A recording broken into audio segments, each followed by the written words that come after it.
I'm the Education Program Coordinator at the University of Chicago Celiac Disease Center. And today we're doing another one of our cooking segments, and we're going to make some waffles, gluten-free waffles today. So follow along, I'll make them for you, and at the end you'll have the recipe down in the notes. So here we go. What we're going to do is we're going to start with an all-purpose gluten-free flour. You want one that does have some sort of a gum in it, xanthan gum, guar gum, whatever. That's going to help keep everything together nicely. And if you're not familiar, that is a nice sticky substitute for the protein that's in wheat flour that is missing from gluten-free flour. So you need that for your waffles to help hold them together. So this recipe calls for 3.5 cups of gluten-free flour. So there we go. We've got our 3.5 cups in right there. Set this aside. Okay. And the next thing we're going to add to the dry ingredients is our baking powder. This recipe calls for 2 teaspoons of baking powder. So my teaspoon. Put this right in here. 2 of those. Perfect. Okay, and then the last ingredient for our dry ingredients is salt. I always have my salt in the dish sitting right by my stove so that I can just reach in and salt things as I need. This recipe calls for 1/2 teaspoon of salt. So we're going to go ahead and do that. Okay, we're going to have this little gentle whisk. Combine all of those things in there. And then what we're going to do is we're actually going to set this aside. And we're going to work on a couple other parts to this recipe. Okay, so now what we're going to do is we're going to separate some eggs. We need 4 eggs for this recipe. We need them separated. So we're going to have a dish that we put our yolks in and one that we put our whites in. So here we go. Actually, I'm going to do it this way because they're white. Well, that went very well, but don't worry. Reach in and separate them. Okay, yolk in there.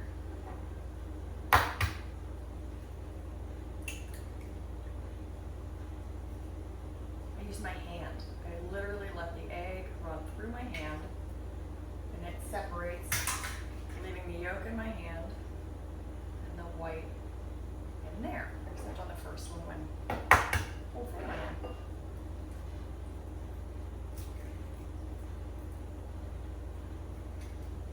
Right in there. You can see it runs through my hand slowly.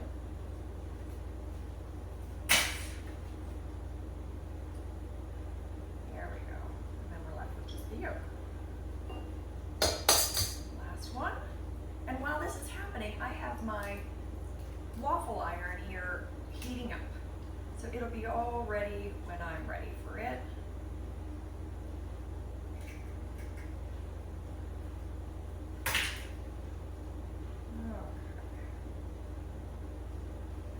Yolk in there. I'm going to give my hands a quick wash.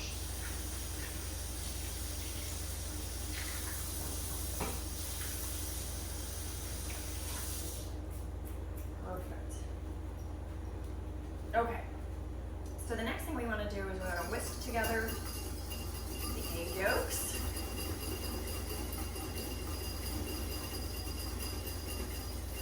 All right. Those ready. That's perfect. Now, with the whites, what we're going to do is we're actually going to beat those until they form peaks. You can see already that I have a bit of yellow in there. So I'm just going to pull it out by hand. That little bit of yellow will stop it from making stiff peaks. So this is going to get noisy. I apologize.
this dry ingredient mix. And what we're gonna do is we're gonna add in the wet ingredients now. So the wet ingredients are actually buttermilk. I find that it just gives a different kind of a lightness to a waffle. I like it better than a traditional milk, but you can certainly use a traditional milk as well. This recipe calls for 3.5 cups of buttermilk. So this is 2 cups.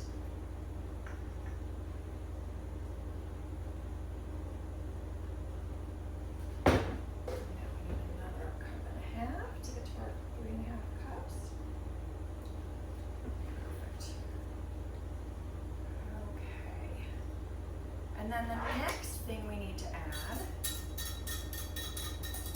scoop that up there, to our mixture is oil. You can use canola oil, vegetable oil, whatever is your preferred oil, whatever you have at home. I use avocado oil, it's just my preference. And that's a cup also. Turn that around, there we go. Okay, so we need a cup of oil. You want it to be a, flavorless oil. You wouldn't want to use olive oil in something like this. It's too strong of a taste. So something that's pretty basic, like a avocado or canola or vegetable oil. And that's that. And then those egg yolks that we already whisked up, add those in too. So that's all of our wet ingredients. And now we're going to give that a good mix. Whisk it together.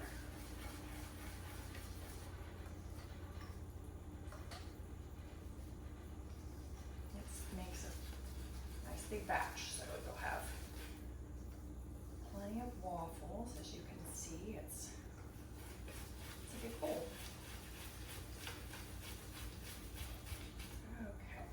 Together. We don't want to over mix waffles. You just want to mix until it's combined.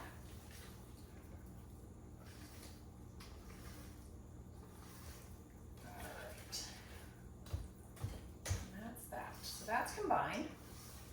So the next thing we're going to do is fold in our egg whites that we turned into stiff peaks. We're going to fold those into this mixture.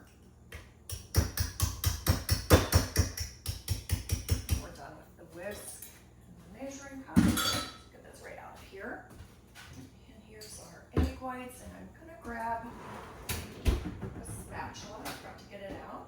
I don't know who watches this regularly, but if you haven't before, this is actually my working kitchen that I use at home. This is not a setup, it's the real deal.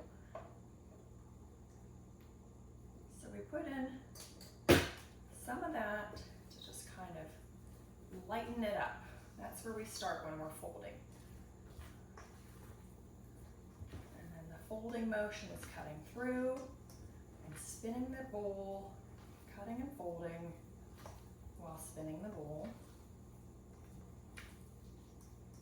And also, if you're not a regular viewer of the cooking segments, you might not know that I am a classically trained chef on top of my duties here at University of Chicago Celiac Disease Center. So I have celiac disease, and I'm also a classically trained chef. So that's why I do these segments. Anyhow, we have some more coming up throughout the rest of this year. We're doing these once a month. Most of them I pre-record, which is what is the case with this one. I'm pre-recording it, and it lands on our social media and always on our YouTube channel. You can find all the cooking segments on our YouTube channel. And some of them I do live. So we did a live one last month, and it was bento boxes, trying to help the gluten-free kids that are going back to school get some ideas about bento boxes. Our next live one will actually be in December, and that will be cut out cookies. We're gonna do that live Saturday afternoon in December. In between, let's see, what do we have? In October, we're doing a pre-recorded apple pie. So I'll make an apple pie for you. In November, we're gonna do a stuffing, filling, dressing, whatever you call it for your Thanksgiving meal. That will be a pre-recorded one, and I'm gonna show you how to make a really good gluten-free version of that, because I know that's something people are always looking for. Anyhow, so we have that all folded in, and you can see it's really light now and has an airiness to it. I don't know if that shows real well, but there's kind of a light airiness to it now that we folded in the egg whites that were a stiff peak. So that's our batter, and now we just go ahead and this is all warmed up. Also important to note, if you have a waffle iron that you've been making gluten-containing waffles in, you'll likely want to get a new one that's just specifically for your gluten-free ones. Anybody who's used a waffle iron before knows they are really difficult to clean. So I always suggest just a separate gluten-free waffle iron. You can get them very inexpensively. So if you really like waffles and you want to be able to make these, I definitely suggest a new waffle iron specific to your gluten-free waffles. So I just take a stick of butter. I kind of spread. They're non-stick, these waffle irons, so I just spread a little bit on. I don't get too serious about it though. And then we take a scoop, put it right in our waffle iron. Gonna need a little bigger scoop. There we go. I give it a little bit of a spread myself because it's thick. I just want to make sure it's covered enough. Perfect. Okay. So we'll go ahead and we'll close the lid on that and we'll let it cook. While that's cooking, I'm going to go ahead and get a plate out that we'll be able to put them on as they come out, as well as a fork that will help me lift them out. So that's that. So we'll wait for those to be finished, and I'll show you when they're all done. Okay, so we're back and we have our first waffle out. I would say the first one takes a bit longer than the follow-up ones will take. For whatever reason, it's the way waffles seem to work. Once you get that first one through, then they start to go a bit faster. So anyhow, there's our first. And this is a large batch, so it'll make quite a few more. If there's, only 2 of you, for example, you maybe want to do a half of a batch. Or the other thing that's really nice to know is they freeze very well. So you could do the full batch, you can set them out to cool off, and then you can package them and freeze them so that you can just pop them out and heat them up the day that you want them. So that's an option too, to have them just on hand and warm them up in the microwave or whatever. So anyhow, I'm going to keep working my way through these, and I'll show you when it's all finished. Okay, so I'm back. I'm about to take out another one of the waffles, and there's more to make. It's a pretty big batch. My estimate is I'll make no less than 8 of these large ones, and you can see I've got 4 already. I think probably about 4 more or so will come out of this batch. So that's my waffle recipe, and I hope you enjoy it, and hopefully you come back next month for apple pies, and thanks so much.